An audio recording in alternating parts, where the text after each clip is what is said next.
Reciban un cordial saludo desde Cartagena de Indias, la ciudad donde la historia es noticia. Regresamos a la Convención Internacional de Empresas Aseguradoras.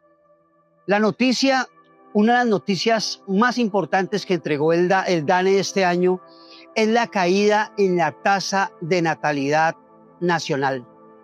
Según la entidad, ha caído la tasa de natalidad en un 12% y en el 2025 en un 6% adicional. Para hablar de este tema y cómo va a impactar el futuro del sector asegurador y el futuro de las pensiones también, nos acompaña a esta hora el doctor César Pavón, jefe de investigaciones de Corfi Colombiana. Doctor Pavón, gracias por aceptar esta invitación del tiempo y arranquemos por ahí. ¿Cómo va a impactar esta noticia, la caída en la tasa de natalidad? Es decir, cada vez somos un país más viejo. ¿Cómo va a impactar esta cifra, este dato, el futuro del sector asegurador? Bueno, primero que todo, muy buenos días, John, al tiempo, a Portafolio y por supuesto a toda la audiencia. La noticia que conocimos hoy del DANE es la confirmación de que la natalidad está en los niveles más bajos de los últimos años. De hecho, nosotros hemos dicho y hemos repetido en diferentes escenarios, acostumbremos a ver más canas y menos cunas. Más canas en la medida que la gente se ha envejecido y se seguirá envejeciendo mucho más, y menos cunas, como lo estamos viendo hoy. Se confirmó. En el año 2024 nacieron apenas 400,000 niños, bebés, personas, frente a un promedio histórico que era más cercano de los 800,000. Es decir, que la caída frente a lo que teníamos apenas hace unos 4 o 5 años es de cerca de un 30%. Hoy se habla de que la natalidad en Bogotá puede ser incluso inferior a la de Madrid, a la de Tokio, y eso, sin lugar a dudas, tiene unos retos que va a tener que sortear la sociedad colombiana, retos fiscales, retos a nivel del sistema pensional, pero también oportunidades que permitan mitigar los retos inmersos a esta transición demográfica, a estas más canas y menos cunas que estamos confirmando y estamos viendo en la sociedad colombiana, y unas oportunidades, por supuesto, en el marco de esta convención que vemos para el sector asegurador. Yo creo que en la medida que logremos anticiparnos a esta tendencia que ya es muy difícil revertir, se van a poder ver más que los retos, las oportunidades, y sin lugar a dudas, el sector asegurador va a ser un protagonista en esta transición demográfica siempre y cuando se tomen las decisiones con tiempo. Doctor Pavón, ¿el Estado cómo debe enfrentar esa situación que es irreversible? Esa es la tendencia, ¿sí? ¿Cómo el Estado debe enfrentar esa tendencia para que no se impacte el futuro inmediato de los pensionados? Mire, yo creo que hay 3 estrategias que el Estado debe liderar, muy acompañado no solamente del sector privado, sino en general de la sociedad. Un primer frente es el crecimiento. Yo sí creo que inminentemente el crecimiento se va a ver afectado. Van a haber menos personas trabajando en la oferta laboral, y eso naturalmente impacta el crecimiento. Por ello hay que ver oportunidades. Ya hablamos del sector asegurador, pero también hablemos del sector vivienda, hablemos de oportunidades que pueden surgir en el turismo, hablemos de oportunidades que pueden surgir en servicios. Yo siento que tiene que haber una agenda enfocada en crecimiento. Primer punto. Segundo, mercado laboral. Sin lugar a dudas, esto se convierte en un reto para el mercado laboral. Como ya dije, cerca de 3 millones de personas en los próximos 50 años pueden salir del mercado laboral. ¿Cómo mitigamos estos riesgos? Tenemos que hacer un reentrenamiento de las personas mayores. Las personas mayores a mí se me acercan y me dicen: César, yo ya estoy muy cerca de la edad de pensión, pero yo todavía tengo mucho por aportar al mercado laboral. ¿Cómo lograr que estas personas se reinserten en el mercado laboral? Y por supuesto, una discusión que estuvo ausente en nuestra reforma pensional y que nos tenemos que enfrentarla más pronto que tarde: aumentar la edad de pensión. Una edad de pensión de 58 años para las mujeres la saca del mercado laboral muy pronto y no les permite seguir estando en el mercado laboral. Tercer frente, el financiamiento. En la medida que logremos que el financiamiento, bien sea ahorros o bien sea a través también del sistema pensional, pero de ahorros que uno pueda poner en el sistema pensional, y muy importante, de los seguros, podemos lograr que los retos fiscales que va a tener la economía colombiana, porque eso no hay duda alguna, van a haber retos fiscales en la medida que el sistema pensional, el sistema de salud, van a haber menos personas que coticen al sistema de salud del sistema pensional. Para que esto no se convierta en mayor carga fiscal, requerimos que el ahorro se convierta en una obsesión. El ahorro desde el sector financiero, el ahorro desde el sector asegurador. Yo creo que con esos tres frentes, mercado laboral, productividad y ahorro, podremos sortear los retos inherentes a esta transición demográfica que ya diría es inminente, y lo muestran así hoy en día las cifras del DANE. Muy bien. Nos acompaña a esta hora el doctor César Pavón, jefe de investigaciones económicas de Corfi Colombiana. Estamos en Fasecolda, la Convención Internacional de Empresas Aseguradoras. Doctor Pavón, ¿qué papel cumplen entonces en esta situación, en este nivel de riesgo, las empresas aseguradoras? Mire, sin lugar a dudas, las empresas aseguradoras son y serán protagonistas de estas más canas y menos cunas.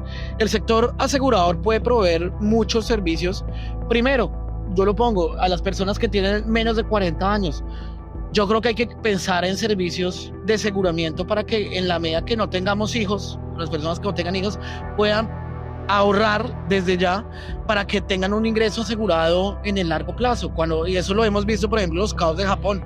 En los casos de Japón, por ejemplo, el sector asegurador ha avanzado y es de tal sofisticación que muchas personas hoy en día, aunque no tengan hijos, pueden garantizar ingresos, más que todo cuando en su vejez, en la medida que coticen desde una temprana edad. Pero eso es lo convencional. También tenemos que pensar fuera de la caja. En la pandemia se habló mucho de la hipoteca inversa.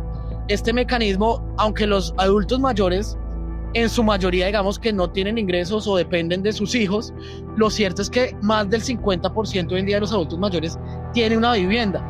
Yo sí creo que hay que pensar cómo los adultos mayores, esa vivienda, digamos, pueden hacer usufructo y recibir una rentabilidad mensual antes de morir y antes, digamos, para tener una vejez grata y con fuentes de ingreso, y de esa manera se crea el mecanismo de hipoteca inversa. Yo creo que hay que recuperar esos mecanismos que se crearon en la pandemia, que realmente no han tenido suficiente profundidad y suficiente pedagogía, pero ante esta situación inminente de envejecimiento creo que tienen grandes oportunidades, y por supuesto yo creo que el Estado tiene que involucrarse mucho más. Vemos cómo en Japón los seguros para el envejecimiento ya son una realidad, y el Estado de cierta manera juega un rol de ayudar y de facilitar estos mecanismos en la sociedad. Entonces, sin lugar a dudas, el sector asegurador va a ser protagonista de esta transición. ¿Como alianzas público-privadas, más o menos? Alianzas público-privadas. Y esto sí no es algo nuevo. Ya Japón lo está haciendo. Hay unos casos muy interesantes donde el Estado, no solamente el gobierno nacional, sino los gobiernos subnacionales, interceden en esta intermediación y de cierta manera apoyan en estos mecanismos de alianza público-privada. Entonces, yo creo que hay que pensar en lo convencional, pero también pensar fuera de la caja. Mecanismos como la hipoteca inversa, mecanismos como la intervención público-privada van a ser y tienen que ser herramientas que se impulsen en los próximos años para poder enfrentar este envejecimiento, que repito, ya es algo inminente. La reforma pensional que en este momento está en vilo, solamente falta un visto bueno de la Corte. ¿Considera estos temas? Desafortunadamente creo que el tema más neurálgico y que la reforma pensional debería abordar, que es la edad de pensión, está ajena de esta discusión, y yo sí creo que nuevamente más pronto que tarde tenemos que llegar a esta discusión. Pensemos nuevamente en el caso, ya más personas, cuando yo hablo con las personas de 50, 55 años, en particular las mujeres con las cuales, digamos, la reglamentación actual es desafortunadamente más injusta, muchas me dicen, César, yo quiero seguir trabajando, yo quiero seguir aportando, yo todavía soy consciente, tengo todas las capacidades físicas y mentales para aportar a la actividad económica, pero desafortunadamente ese umbral de 58 que tienen actualmente las mujeres la saca de por sí, la saca inmediatamente del mercado laboral. Se han encontrado estudios del Fondo Monetario Internacional que la mejor manera para aprovechar esa transición demográfica es justamente dándole más oportunidades a las personas de edad mayor, reinsertándolas en el mercado laboral, viendo cómo hay un reentrenamiento de las personas en el mercado laboral, y por supuesto ahí la edad de pensión va a jugar un rol muy importante que esperamos el próximo gobierno lo tenga prioritario. En el actual debate preelectoral que estamos viviendo, el tema nos está tocando.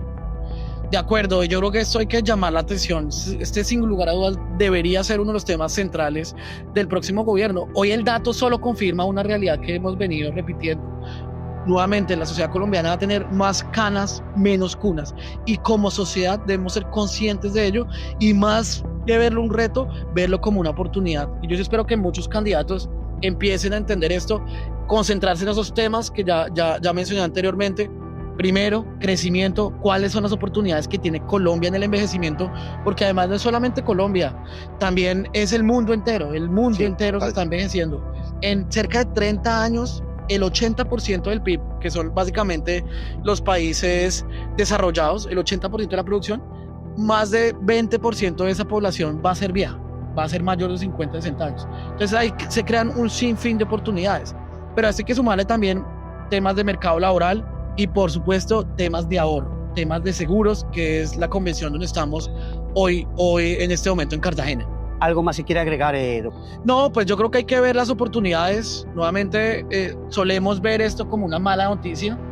Por supuesto que el envejecimiento trae retos para la sociedad, pero sin lugar a dudas, y lo que hemos venido repitiendo desde Corfi es, hay que ver también las oportunidades. Pero para ver las oportunidades materializarse, estas más canas y menos cuna, tenemos que ser ambiciosos. Y yo creo que eso sí requiere de una estrategia liderada por el gobierno nacional, pero donde participe, por supuesto, el sector privado, la sociedad civil, y hoy lo estamos viendo. El sector asegurador también está consciente de ello y le está apostando a esta transición demográfica para verlo como una oportunidad.